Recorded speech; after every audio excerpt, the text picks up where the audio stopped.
Hey everybody, how we doing?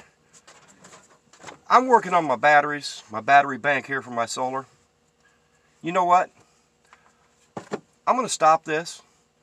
I'm going to stop what I'm doing because I got something to say and it's rather important. You guys come back.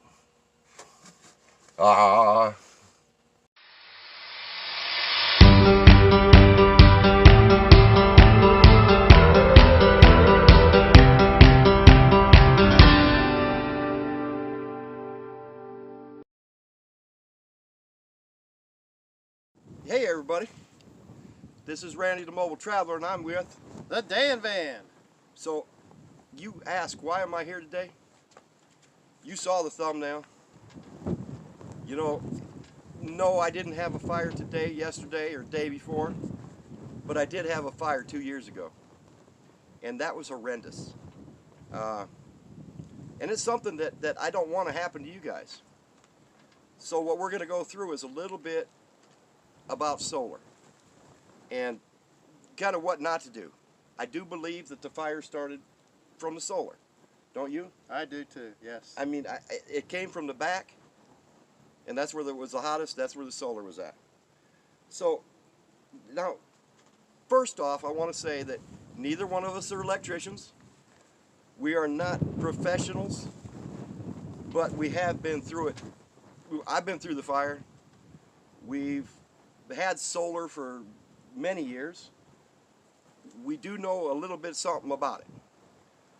So what we know, we're going to try to pass on to you guys.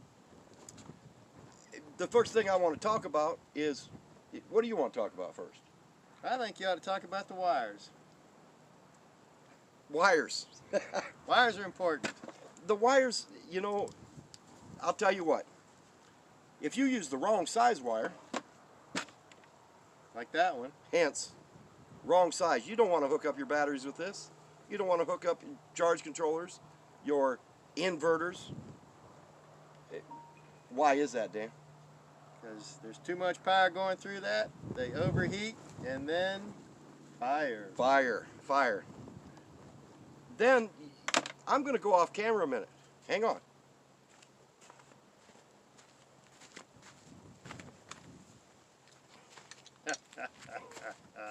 Now, you're going to see this a lot.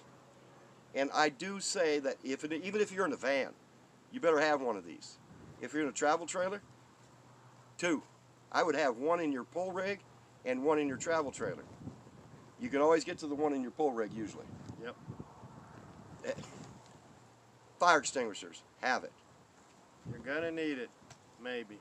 Now, so Dan, you're saying that we can't hook up a battery with this? I would not hack up a battery with that. Not at all. What about this? No, that's 10 gauge. That's no good. It's too small. This one. Oh, I would use that one. And this is too hot. Yes, that's too hot. So, now if you're hooking up batteries, and they're side by side, you would definitely want to use something like this, right? Exactly. Yes, I would put this on So the positive and another one just like it on the negative, and that's if you're going to hook them up in parallel. right. If you're going to go series, you want negative to positive, and then the other one's positive to negative. So what you're saying is that size wire works. You wouldn't use a run like this. You'd only need, I mean, you could use something that's, you know, this long. Maybe, No, no? I wouldn't recommend it. I wouldn't do that kind of a job. So, Just because there's a nice formed end on one and another one on the other, but you got 10 feet of space in there, and the batteries are right next to each other, I would not use that. you definitely don't need this. No. You know, this works good if you're jumping a car. Yes, yes. This Okay. is what you want. This size wire, you want to cut your wires to the length of your run. Maybe 6 inches longer. But you don't want 3 foot longer. No. And you want the right size wire, not the wrong size wire. Because this wire here, this will overheat.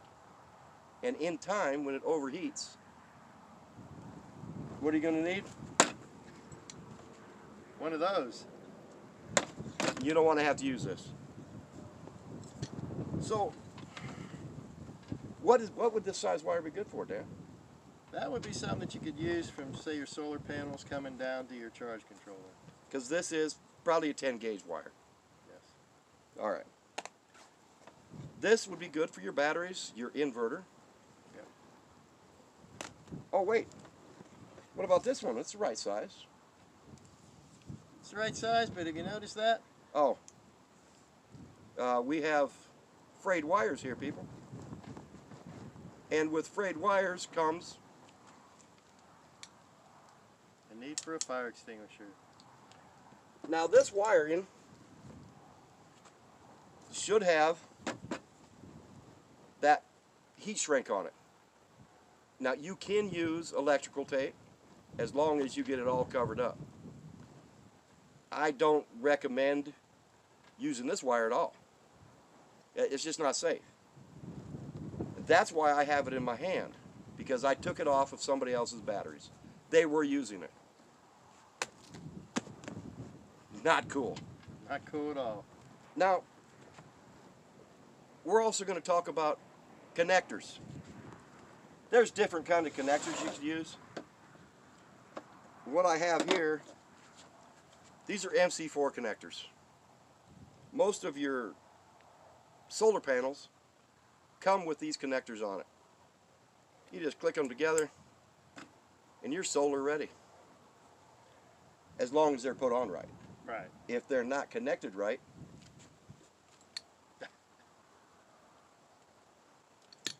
now these, when you're hooking 3 panels together and you're hooking them up in parallel, you've got your males and your females, and you can put 3 panels on here and they come down to 1 wire going into your charge controller. You always want to use the right connectors. I like Mc4 connectors. They work. You know, they also make what they call an Anderson connector. They work also. I don't have any because I don't use them. Enough of that. Now, we're going to talk about something that's rather important. We're going to talk about relays and fuses. And I have different kinds of relays here. Now, I don't know if y'all can see this. What kind of relay is this, Dan? That's a resettable fuse relay. Okay, now you see when I push this little red button? Probably can't see it, but that other thing went down. And what I just did there is I turned off the power. And when you're working on your solar, turn off the power. Definitely. I mean, this is a 400 amp resettable relay. Bam, power's off. You click it up, power's on. They make different sizes of them. Where do you suggest they put a relay, Dan? There's 2 places. One's before the charge controller and one's after the charge controller. If you're not going to put one on the positive lead from your solar panel down to the charge controller, you definitely need to disconnect that wire, because you don't want to mess up your charge controller. And the first thing that needs to be disconnected before you do anything is to the positive wire from the solar panel to the charge controller. That's why this is nice, because you just push a button and it comes off. So that's why this is nice, so that way you don't have to disconnect that wire. Now there's other types of, this is another one. It's another relay, on off, easy. Just push a button, just push a button. If you forget to push that button, what's going to happen is you're going to be putting yourself out, because you will get electrocuted, or you're going to ruin something. You might blow your charge controller. You don't want to do that. They're expensive. Yes, they are. Now, this one here, this is just a regular normal fuse. This does not have the relay. No relay whatsoever. You have to take it apart, and you have a regular, well, it's a big fuse. I don't know if y'all can see that, but I will put up pictures that show you what they look like. And once you do that, you have nothing connecting them. Yeah. You can use these. Once it's blown, you've got to replace it. You replace the fuse, which, you know, it works. I like the resettable ones. But now you also have, this is called a blade fuse here. Yep. And this fuse goes into this A&L fuse holder. Your wires come in, hook here and here. This is your fuse in the middle. When that blows, you replace it. Yep. Now, they make different size blade fuses, of course. These are 100 amps. I've seen them all the way up to 600. Yep. That's for a big system. But most of us in vans, in cargo trailers, in travel trailers, we don't have that big of a system because we don't have that much room. Depending on the inverter you use. Right. This is best to be mounted between the batteries and your inverter. And you want, depending on the size inverter you have, you want a high fuse. Now let's say you have a 1,100, 1,000 watt inverter. What size fuse would you use, Dan? I'd probably, minimum would be 60 amps, but I'd probably go up to 150. 150. You know, all this stuff that we're talking about is going to lessen the reason for this. I know y'all are getting tired of seeing this, but you should just put it in your pocket and save it. Hopefully you never need it, but if you don't have some of these safety precautions, you're going to need it. May I say one thing about this, Randy? You can say whatever you need to say about it. This is an important piece of equipment and you should have one. But I have seen so many people put this places next to where a fire will start. I've seen them put it next to a stove. I've seen them put it next to the batteries. I've seen them put it in the wiring. If the fire's there, you're not going to be able to stick your hand in the fire and get your fire extinguisher out. You need to put this in a location away from where a fire could start. I have mine up near the driver's seat of my van. So if I look back and I see flames, I'm grabbing that as I'm running to the back of the van to put it out. Exactly. Exactly. You know, that's just a... And now this is an old fire extinguisher, but y'all can't see it. It is charged and ready to go. That's the other thing. Yeah. Make sure your fire extinguishers are charged. Yes. Make sure they work. Now, this one here, the clip fell out of it, but I'm just using it for now. It does work. It has got a good charge on it, and if I need it, I will be able to use it. God forbid I need it. Yes.